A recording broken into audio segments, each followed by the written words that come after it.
Senat UTA 45 Jakarta melakukan somasi ketiga kepada Kementerian Hukum dan HAM melalui Direktorat Jenderal Administrasi Hukum Umum pada Kamis 21 Desember 2023. Hal tersebut dilakukan sebab adanya pemblokiran sistem administrasi badan hukum atau SABH Yayasan yang menaungi UTA 45 Jakarta.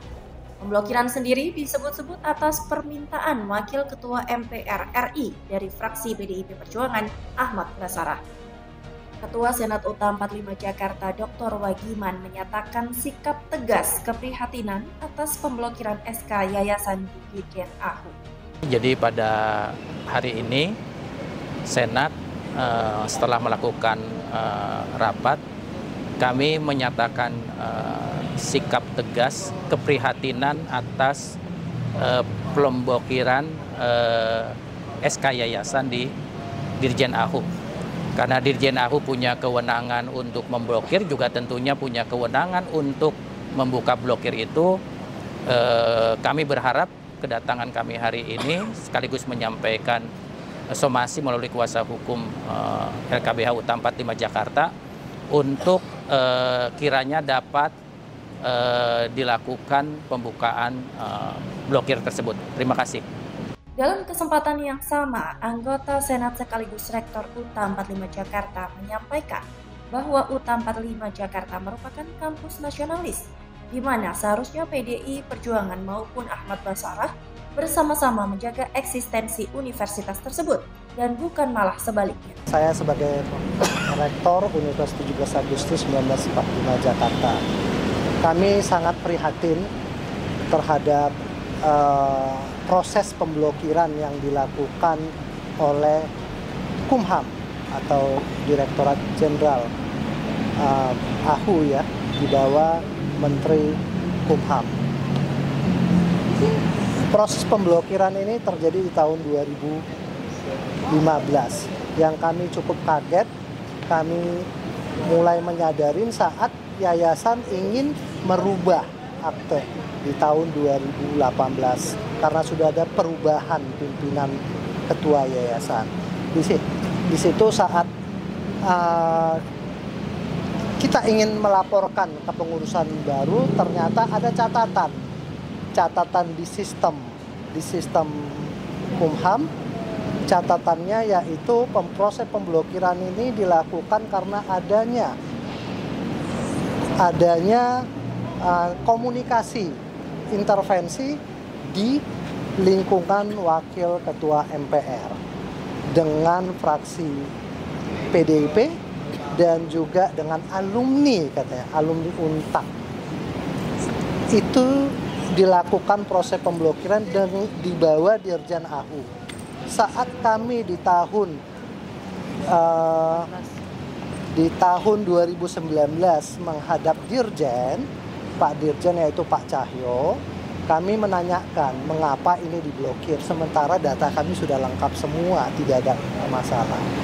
Di situ disampaikan bahwa ada proses intervensi yaitu dari Bapak Wakil Ketua MPR Pak Ahmad Basarah, intervensi untuk dilakukan pemblokiran. Kami coba nanya di tahun 2023 ini, persisnya di bulan September, kami dijembatanin untuk berkomunikasi Bapak Ahmad Basarah. Di situ juga disampaikan bahwa ada keinginan untuk ada unsur dari PDIP bisa masuk di dalam akte yayasan dan sebagainya.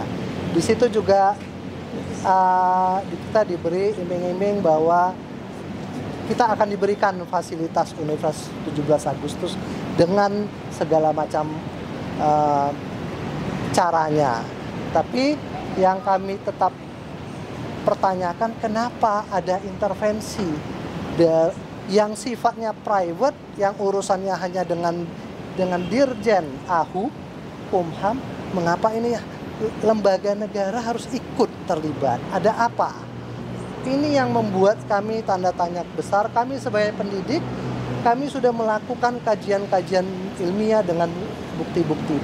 Mengapa kami sekarang datang melakukan somasi untuk mempertegas posisi kami, dan kita sudah berikan dokumen lengkap ke Dirjen AHU, tapi sampai hari ini tidak ada tanggapan. Selain menyampaikan somasi, di hari yang sama Senat UT 45 Jakarta juga mendatangi Ombudsman Republik Indonesia guna melengkapi data aduan. Sebelum itu, sebagai akademisi, pihaknya sudah melakukan kajian-kajian ilmiah yang disertai dengan bukti-bukti terkait permasalahan ini. Beberapa di antaranya melakukan somasi pertama dan kedua, serta menembuskan surat hingga ke Presiden Joko Widodo serta pihak lainnya.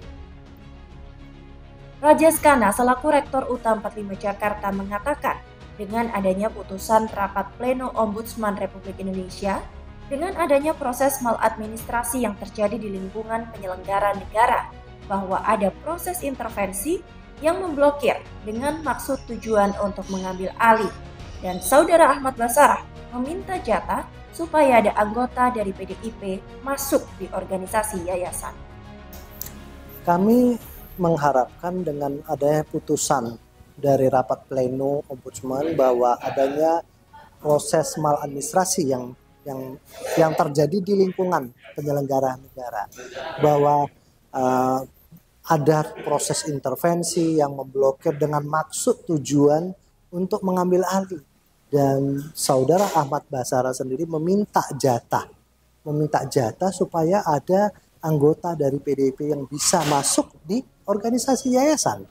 Jadi ini yang menjadi satu pertanyaan, dan dia juga menyatakan kalau kita mengikuti apa maunya Saudara Ahmad Basarah, maka dia akan memfasilitasi, memberikan fasilitas untuk perguruan tinggi atau untuk universitas 17 Agustus dalam banyak hal, termasuk dana hibah dan sebagainya.